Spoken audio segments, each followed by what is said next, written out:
Ils sont où les enfants? Ils sont pas là aujourd'hui? D'accord.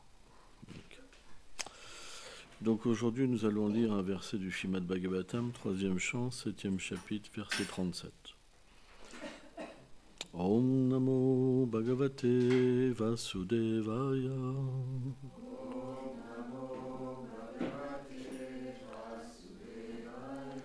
Om Namo Bhagavate Vasudevaya.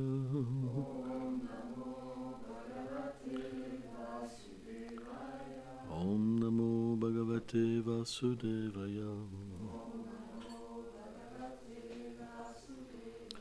Tadvanam Bhagavam Srecham Kaditam Pratisham Kramaham Tatrimam Kamupam Siram Kahum Sip Anum Sherate. Traduction. Ô sage, dis-moi combien existe-t-il de sortes de dissolution du monde pendant les dissolutions cosmiques? Quelles sont les entités qui vont dormir avec le Seigneur? Quelles sont celles qui l'assistent? Commentaire. Srila Vishvanath Chakravarti Thakur dit: ayant questionné le sage Maitreya sur la pratique du service de dévotion, afin de se débarrasser de toutes les conceptions erronées sur le sujet, Vidura pose maintenant des questions concernant la destruction du monde matériel. À chaque expiration, le Seigneur Karanodakashayi Vishnu voit apparaître des pores de sa peau une infinité d'univers matériels. Puis, à chaque inspiration, ces mêmes univers entrent de nouveau en lui. Telle est la durée des univers.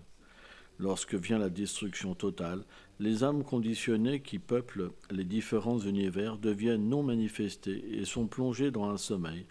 Puis au moment de la nouvelle création, elles sont remises en action au sein des univers afin qu'elles les peuplent. Or, cette destruction ne touche jamais les demeures du Seigneur, ni lui-même, ni ses associés, car ils sont éternels. Il est dit dans le Kachikanda: Nam chavantehi mad bhaktam mayatyam parayampati. Mes dévots ne sont pas détruits au moment de la destruction finale de l'univers. Om Ganati Milandusya Ghanam Jalam Shalakayo Shakshuru Meditam Jena Taisme Shigulave Namaha. Namam Vishnu Padaya Krishna Prestaya Bhutalim Shrimate Bhakti Vedanta Swami Niti Namine. Namaste Sarasvati Deve Kaulavani Prachaline Nilve Shesha Sanyavadi Prachitya Dishatarine. Vanchakalpatarubhyacha Kripa Sindhubhya Evacha Patitanam Pavanebhyo Vaishnavibhyo Namo Namaham. Jayo Shri Krishna Chaitanya Prabhu Nityananda Shri Advaita Gadadhar Shivasadi Gaur Bhaktavindam. Hare Krishna, Krishna Krishna, Hare Hare, Hare Rama, Rama Rama, Hare Hare. Nasato Vidyate Bhavo, Bhavo Vidyate Sata. Dans la Bhagavad Gita, Krishna explique que les sages, par leur expérience, ils peuvent comprendre ce qui est éternel et ce qui est temporaire. Le Seigneur, l'âme, sont éternels. C'est pourquoi ce qui relie l'être vivant au Seigneur est aussi éternel. Or, tout ce qui est dans l'univers matériel est temporaire. C'est manifesté et c'est non manifesté à un certain moment. Donc la teneur est portée et expliquée de quelle manière c'est fait. Maintenant, on doit comprendre qu'il existe différentes voies selon la conscience des êtres vivants, qui sont divisées en trois, karma, gyan et bhakti. Donc le karma, c'est l'action intéressée. Lorsqu'une personne désire rester dans l'univers matériel. Et le gyan, c'est l'action qui est accomplie pour obtenir la libération. Mais cette libération impersonnelle, elle n'inclut pas la vérité éternelle de l'être vivant. C'est pourquoi l'action intéressée, le karma et le gyan, ils ne sont pas considérés comme quelque chose qu'il va révéler à travers ce processus, ce lien qui est éternel. Donc, alors bien sûr, ils sont manifestés et non manifestés à chaque création et destruction. Donc on peut considérer qu'il y a une forme d'éternité, mais ils ne manifestent pas la réalité éternelle de l'être, ils n'ont pas le pouvoir, puisque ces voies mènent l'être vivant dans une conception d'oubli de la forme du Seigneur, de son nom, de ses attributs et de ses divertissements. Donc, les acharyas, qu'est-ce qu'ils ont dit? Ils disent que seulement le service de dévotion est éternel. C'est pourquoi, tant qu'on n'observe pas les règles du service de dévotion à travers les instructions des acharyas, on ne peut pas éveiller notre réalité éternelle. C'est pourquoi le Seigneur, il vient dans ce monde matériel, bien que le savoir qu'il donne, dans chaque âge, il peut être interprété et oublié au fil des ans. Donc il le dit, ce savoir que j'ai donné au roi, il semble avoir disparu. Et je te le redonne. C'est ce qu'il dit à Arjuna. Mais ce savoir, simplement le Seigneur suprême peut le donner. Parce que personne ne le connaît. Parce que quand il y a la création, il existait avant. Et personne ne peut comprendre qui il est. C'est pourquoi, à moins qu'il se révèle, le service de dévotion ne peut pas se manifester. C'est pour ça qu'il vient dans le monde matériel. Il vient pour manifester ses divertissements, mais pour accorder sa miséricorde. Et c'est ça qui est important. Parce que la miséricorde du Seigneur, qu'est-ce que c'est? C'est l'amour qu'il a pour nous. Et ça peut être compris par la miséricorde de ses dévots. Pourquoi? Parce que les associés du Seigneur, tels Srila Prabhupada, lorsqu'ils sont envoyés dans le monde matériel, ils sont habités par un sentiment qui est particulier. C'est ce désir de Krishna, de ramener ses serviteurs perdus. Pourquoi un dit serviteur perdu? Parce que la relation qui unit l'être vivant à Krishna est éternelle. Donc, elle est en nous, mais elle est recouverte, parce qu'on n'en a pas envie. C'est juste parce qu'on n'en a pas envie. C'est cette condition d'oubli, elle vient par le désir qu'on a d'être indépendant du Seigneur suprême. On pense qu'on est des dévots, on pense qu'on a tout abandonné, mais en fait, ce n'est pas vrai. Parce qu'en fond de nous-mêmes, il reste des bribes d'indépendance. Et c'est à cause de cette indépendance que le Seigneur ne va pas révéler cette relation éternelle. Parce que notre désir d'être éloigné de lui, il est plus fort que le désir de l'aimer. Et alors, on pourrait se dire, comment on peut dire ça ? J'habite dans un temple, je chante, je viens d'adorer les déités, je cuisine, je fais ceci, je fais cela. Mais analysons de quelle manière on habille, de quelle manière on cuisine. Mettez-vous bien les tasses qui, parce que vous allez vous endormir. Merci. Hein, parce que ça commence, déjà ça commence. Hein. Si vous ne vous tenez pas droit, après on dort. C'est un principe. Hein. Mais quand on accomplit le service de dévotion, on doit accomplir avec des sentiments particuliers. De quelle manière on rentre, de quelle manière on déshabille, de quelle manière on habille, de quelle manière on cuisine, avec quel sentiment. Est-ce qu'on a médité avant ? Oh, je vais prendre ça, ça, ça. Ça va être tellement doux pour lui. On ne fait pas ça. On ne choisit pas des bagues, des boucles d'oreilles, avec des sentiments, en ressentant comment Krishna va aimer ou pas aimer. Parce qu'il va nous donner son sentiment. Aujourd'hui, je ne veux pas ça. Aujourd'hui, je veux ça. Mais si simplement on est comme des brutes, et voilà, c'est comme ça, il n'y a pas de relation possible. Et c'est ça le problème. C'est parce qu'on fait des activités dévotionnelles, mais dirigées que vers nous, et pas vers Krishna. Et c'est pour ça qu'il n'y a pas de relation. C'est pour ça qu'il n'y a pas d'avancement.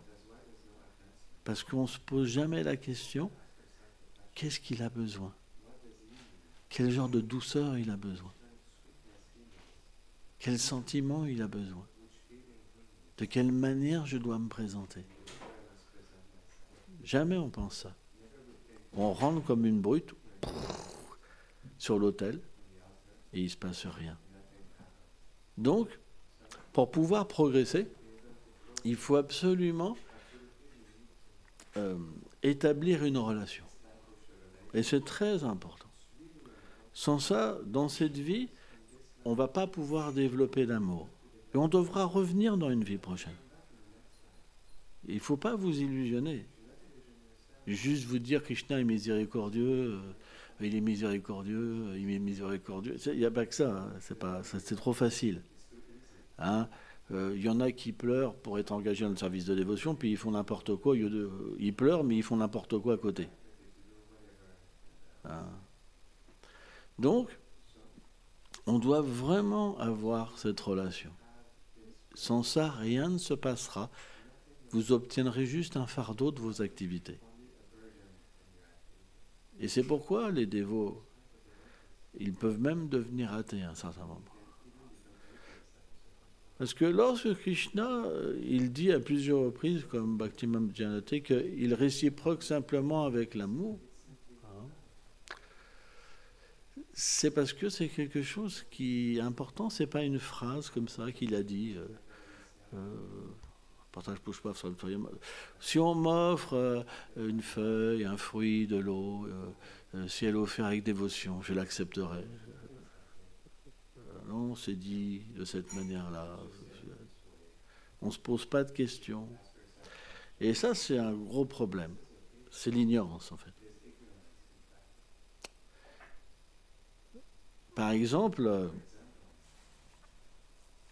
quand les démons, ils ont pris le dessus sur les dévas, parce que parfois, Indra, il a une forme d'orgueil, où il peut offenser son gourou, Brihaspati. Et lorsqu'on offense le gourou, on perd le pouvoir. On perd tout le pouvoir, en fait, toute la miséricorde. Et les dévas peuvent devenir battus par les démons. Et un jour, c'est ce qui s'est passé. Donc, ils ont pris refuge dans le Seigneur suprême, parce qu'ils souffraient. Et donc, le Seigneur, il a dit, il voulait se divertir. Donc, il a dit, unissez-vous aux démons pour barater l'océan de lait, et je ferai apparaître le nectar, et je donnerai l'avantage à vous, que vous preniez le nectar, que vous soyez puissants, que vous puissiez battre les Asuras. Et donc, Krishna voulait se divertir. Et donc, il y a eu la montagne Mandara, une montagne d'or. Hein, même les demi-dieux et les démons unis, ils n'arrivaient pas à la soulever. Donc le Seigneur, il est apparu dans une forme à 8 bras avec Garuda, et il a soulevé aisément cette montagne. Mais donc, il a utilisé Vasuki, le serpent, comme une tige de Bharat, avec la montagne Mandara, mais finalement, ils étaient désespérés, les démons et les dévas. Alors avant ça, le Seigneur, donc, par miséricorde, on sait que la tête d'un serpent, c'est là où il y a tout le venin et tout le feu qui sort. Donc le Seigneur, donc, il avait inspiré les dévas à prendre la tête. Mais les démons, ils voient toujours des tricheries. Parce que leur nature, c'est de tricher et de mentir. Un démon, il ne peut pas faire autrement. Il va vous dire qu'il fait ça, mais en fait, il ne le fait pas. C'est sa nature. Il cache sa mauvaise nature. Ça, c'est la nature démoniaque. Et donc, comme ils ont l'habitude de faire ça, ils ont pensé quoi? Que les dévas étaient en train de les tricher. Parce qu'ils prenaient la meilleure partie et ils leur laissaient la plus mauvaise partie, la queue. Donc, ils ont comment dire, parlé en disant que non, on préfère la tête. Et donc, quand ils barataient, les démons, ils se faisaient cramer. Ils n'en pouvaient plus. Et même les dévas, c'était tellement puissant, en fait, le poison qu'émettait Vasuki, que même les dévas, ils étaient intoxiqués, quoi, dérangés par le poison. Donc, en même temps, la montagne Mandara, elle disparaissait dans l'océan. Et ils n'arrivaient pas. Ils étaient tous complètement perdus dans la désolation, les démons et les dévas. Et donc le Seigneur, il a pris la forme de Kurma. Il est venu sous une forme spéciale d'une tortue qui faisait, alors je ne sais plus, 1 million et quelques de kilomètres, 1 800 000 et quelques de kilomètres de large.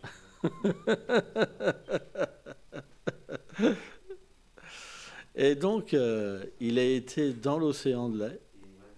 Il a porté sur sa carapace la montagne Mandara. Et le Seigneur a pris une autre forme aussi pour que la montagne, elle puisse rester dans l'axe. Et là, ils ont commencé à barater. Et là, le Seigneur, il a doté d'ignorance les Asuras. Vasuki de passion et les Devas de vertu, pour qu'ils puissent en fait accomplir cette action. Alors l'ignorance, c'est intéressant, c'est que pourquoi l'ignorance? Parce que dans l'ignorance, on ne peut pas réaliser qu'on souffre. Donc quand ils ont été investis de pouvoir d'ignorance, les démons ont arrêté de souffrir. Ils ne pouvaient pas comprendre qu'ils souffraient. C'est intéressant. Ah, ouais. Et donc, à partir de là, toute chose merveilleuse a commencé. Ils ont mis des herbes médicinales et toutes choses merveilleuses ont commencé à apparaître de l'océan de l'air, comme des apsaras, comme Airavata, l'éléphant de Indra, des chevaux magnifiques, des nymphes et la déesse de la fortune. Elle était si belle, tellement merveilleuse. Tous les demi-dieux étaient présents. Et tous la désiraient. Mais elle contemplait, alors les démons, c'est même pas la peine, mais même les demi-dieux, ils avaient aussi des défauts. Ouais. Ils avaient aussi des défauts. Soit une forme d'orgueil, soit parce qu'ils n'étaient pas éternels, soit ils étaient attachés. Mais lorsqu'elle a vu le Seigneur Vishnu, qui est son Seigneur éternel, il était doté de toutes les qualités merveilleuses. Et à la fois, il était satisfait en lui-même. Ça veut dire qu'il n'était même pas attiré par elle. Et à ce moment-là, elle lui a placé une guirlande spéciale. Et elle, donc, elle s'est mise à côté de lui, comme son époux éternel. Donc, c'est très beau. Très, très beau. Et aussi, pendant ce barattage de l'océan, on sait qu'il y a eu un poison très puissant qui est apparu, qui était comme un océan. C'est très, très grand poison qui est apparu. Et le Seigneur, il voulait glorifier Shiva. C'est la raison pourquoi Shiva a réduit par ses pouvoirs mystiques ce poison tellement puissant dans la paume de ses mains.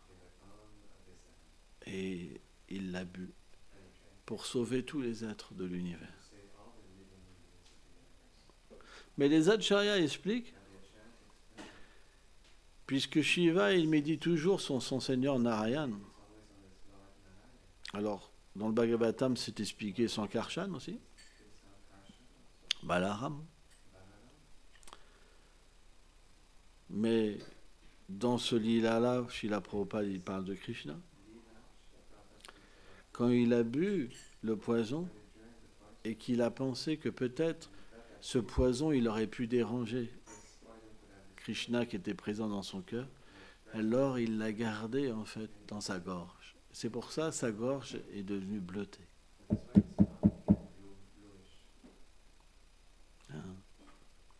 Donc, ce service de dévotion, qu'on l'accomplit avec des sentiments qui sont mixtes, alors on peut ne pas développer de purs sentiments spirituels.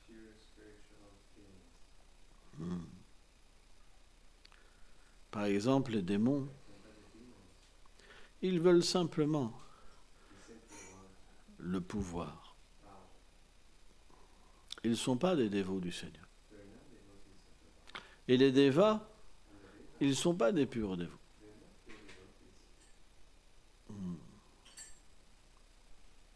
C'est pourquoi on doit apprendre de ces récits qui sont graduellement racontés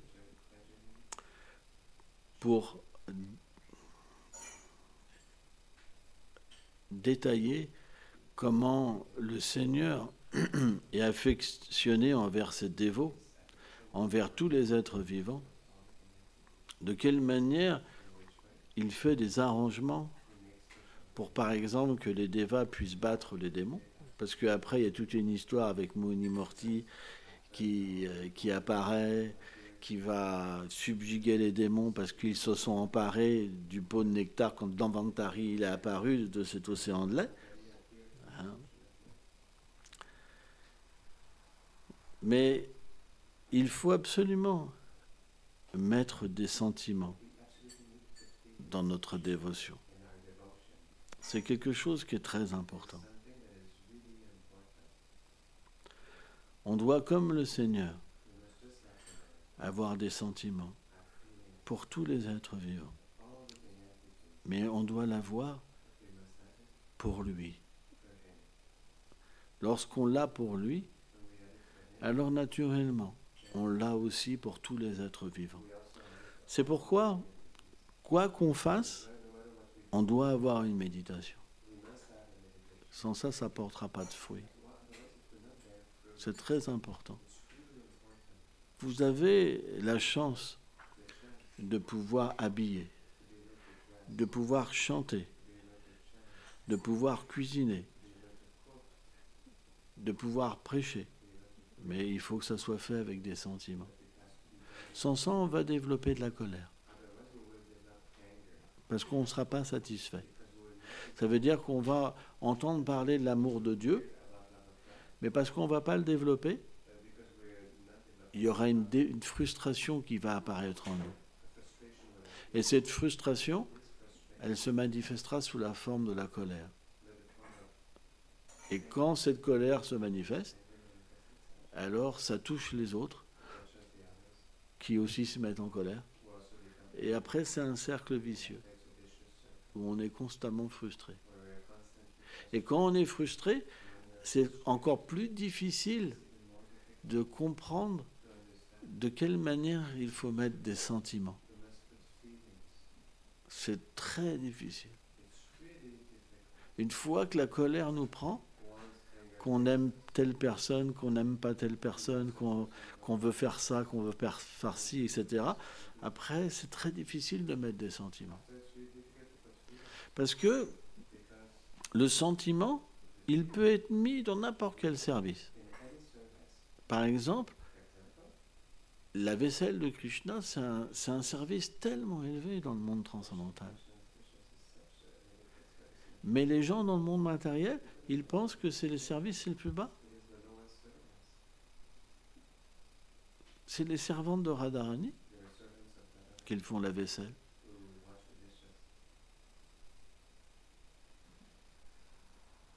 C'est les servantes de Radharani qui font le ménage, qui font les arrangements.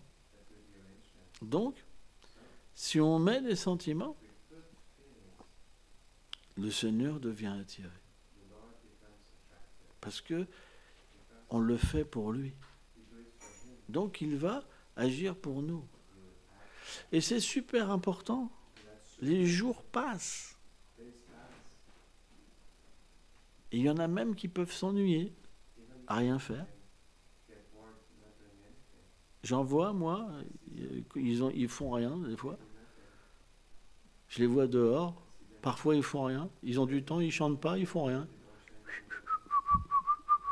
Ils comptent les oiseaux. Non. On devrait avoir des sentiments constants pour le Seigneur suprême. C'est important.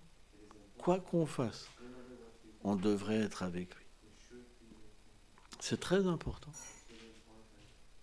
C'est pourquoi on doit réviser notre dévotion. De quelle manière je cuisine? De quelle manière j'habille? De quelle manière je chante? Et on doit méditer. C'est la pratique du yoga. Le yoga, dans la Gita, Krishna dit, tu dois ramener ce mental. On doit le ramener.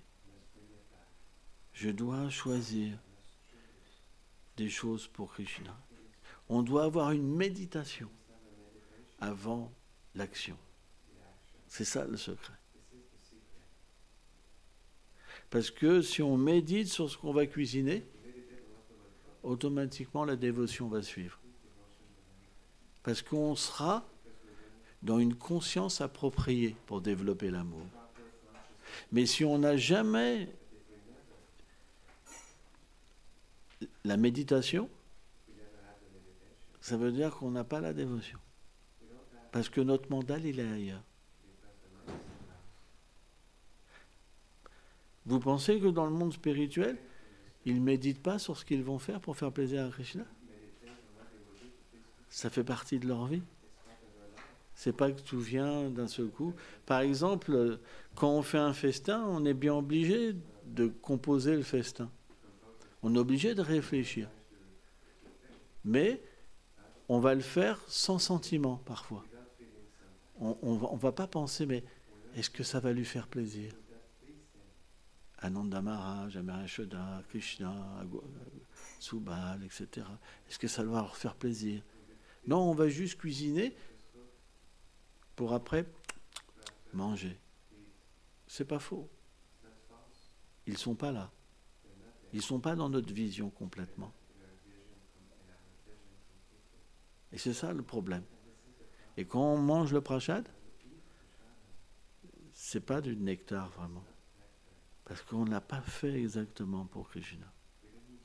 On n'a pas médité sur ce qu'il aime.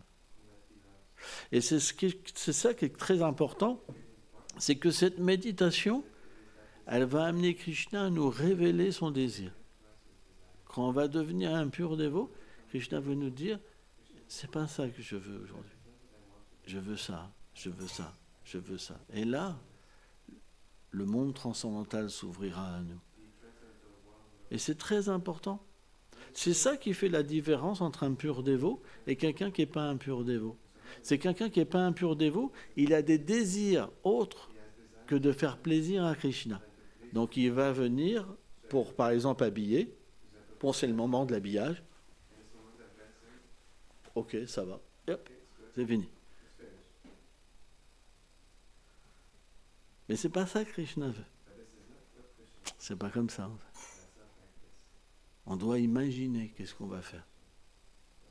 Par exemple, quand on fait un tableau, on doit faire une esquisse. Eh bien, c'est la même chose avec les déités. On doit concevoir les choses avant. Et on va recevoir l'inspiration de Krishna. Et là, tout va se mettre en place avec des sentiments. Pourquoi ? Parce que déjà, physiquement, c'est plus dur. L'adoration, elle est toujours sur un plan intérieur et sur un plan physique. Si vous faites que physique, c'est pas complet. C'est pas complet. Il y a une adoration interne et une adoration externe. Et l'adoration interne, c'est là qu'on choisit. Et c'est là qu'on perçoit en fait le couple divin, de quelle manière ils doivent être habillés par rapport à leurs sentiments. Parce que chaque jour, ils ont des sentiments particuliers. Et dans le monde spirituel, ça se passe exactement parce que comme ils ont une connexion d'amour pur avec Radha et Krishna, la combinaison des habits, des endroits, des parfums, même les couleurs des oiseaux, des poissons, du ciel, tout s'harmonise par rapport à leurs sentiments. Mais en fait, on doit aller vers cette méditation. Sans ça, il n'y aura jamais de préma. On ne développera jamais de sentiments spirituels en agissant comme ça. Ce n'est pas possible. C'est pourquoi il faut méditer. Qu'est-ce qu'il a besoin ? La voie du karma, c'est qu'est-ce que j'ai besoin ? Seigneur, j'ai besoin. Et ça, on atteint le planète édénique. Srila Prabhupada a dit, la plupart de mes disciples veulent être des demi-dieux. Quand on adore Krishna parce qu'on a besoin de quelque chose, c'est les planètes édéniques. Mais quand on adore Krishna pour son plaisir, c'est sa demeure. Donc si vous ne faites pas la cuisine, laver les pots, faire ceci, cela, sans ce sentiment-là, ça ne marchera pas. Et il ne faut pas vous tromper. Si vous étiez déjà dans le monde transcendantal, vous pourrez comprendre votre réalité éternelle. Ce n'est pas le cas. Donc il faut s'interroger pourquoi ce n'est pas là. Et si on ne s'interroge pas, ça veut dire qu'il y a trop d'ignorance. Comme les démons qui tiraient Vasuki, qui se faisaient cramer. Ils ne se posaient pas de questions. Ça, c'est le symptôme de l'ignorance. Si on ne se pose pas de questions, on ne développera pas de bhakti. Se poser des questions, c'est la vertu. Quand il y a trop d'ignorance et de passion, on ne peut pas progresser. C'est pourquoi il faut méditer. Il faut penser. Il faut se questionner, se renseigner. Il faut étudier. S'il n'y a pas d'étude, vous ne pouvez pas comprendre ce que Krishna aime ou ce qu'il n'aime pas. La Bhagavad Gita, c'est juste une base où Krishna parle de sa position, la position de l'âme, du temps, de l'action, des gunas. Mais il faut aller plus en profondeur avec le Bhagavatam, avec le Chittamrita, et comprendre ce qu'il aime. Et à ce moment-là, on doit aller vers son désir. Oh, qu'est-ce que tu as besoin? Et là, la bhakti viendra. Ça ne peut pas se faire autrement. Donc, pensez à ça. Mais si vous avez trop d'ignorance et de passion, même si vous entendez, dans 5 minutes, vous aurez oublié et vous recommencerez.